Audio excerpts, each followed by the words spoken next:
నమస్తే పిల్లలు. ఈ వీడియోలో మనం ఛందస్సులోని పద్య రకాల గురించి తెలుసుకుందాం. పద్యములు 3 రకాలు ఉంటాయి. అవి 1 వృత్త పద్యములు, 2 జాతులు, 3 ఉపజాతులు. ఈ వృత్తములు అనేటివి ఇవి మళ్ళీ 4 రకాలు ఉంటాయి. 1 ఉత్పలమాల, 2 చంపకమాల, 3 శార్దూలం, 4 మత్తేవం. జాతులు మళ్ళీ 2 రకాలు ఉంటాయి.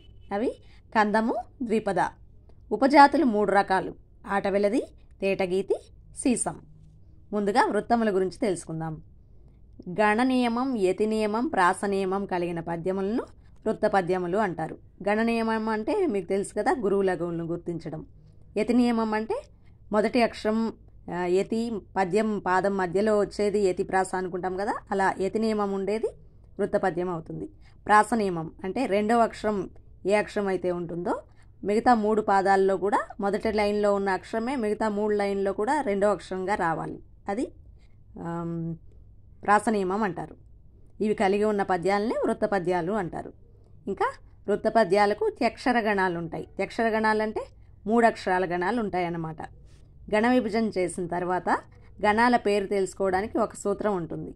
దాన్ని కనుక మీరు కంఠస్థం చేసినట్లయితే ఈ గణాల పేర్లు తెలుసుకోవడం చాలా సులభం అవుతుంది.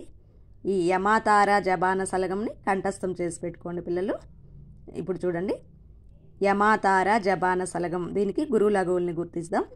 యా అనేది హ్రస్వం లఘువు, మా దీర్ఘం ఉంది గురువు, తా దీర్ఘం ఉంది గురువు, రా దీర్ఘం ఉంది గురువు, జ హ్రస్వం లఘువు, బా దీర్ఘం ఉంది కదా గురువు, నా హ్రస్వం కాబట్టి లఘువు, సా హ్రస్వం కాబట్టి లఘువు, లా హ్రస్వం కాబట్టి లఘువు, గమ్ అనేది సున్నాతో కూడింది కాబట్టి గురువు అవుతుంది.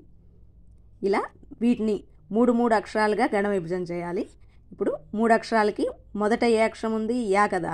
ఈ 3 కలిపి యగణం అవుతుంది. అంటే యాగణానికి లఘువు, గురువు, గురువు ఉంటాయన్నమాట. నెక్స్ట్ మా గణానికి తీసుకుంటే మా నుంచి 3 అక్షరాలు తీసుకోవాలి. గురువు, గురువు, గురువు అంటే మా గణానికి 3 గురువులు వచ్చిందా? నెక్స్ట్ తా తీసుకోండి. తాకి తా నుంచి 3 అక్షరాలు: గురువు, గురువు, లఘువు. తాగణానికి గురువు, గురువు, లఘువు వచ్చిందా? ఇలా రాగణానికి కూడా అంతే. ఈ 3 అక్షరాలకి మొదట ఏ అక్షరం అయితే ఉంటుందో అది ఆగణం అవుతుంది. ఈ 3 అక్షరాలకి రగణం అవుతుంది అనమాట. ఇక్కడ నుంచి జా నుంచి నా వరకు ఉన్న 3 అక్షరాలకి జగణం, భా నుంచి సా వరకు ఉంది కదా, ఈ 3 కలిపి భగణం అవుతుంది. గురువు, లఘువు, లఘువు ఉంటే అది భగణం.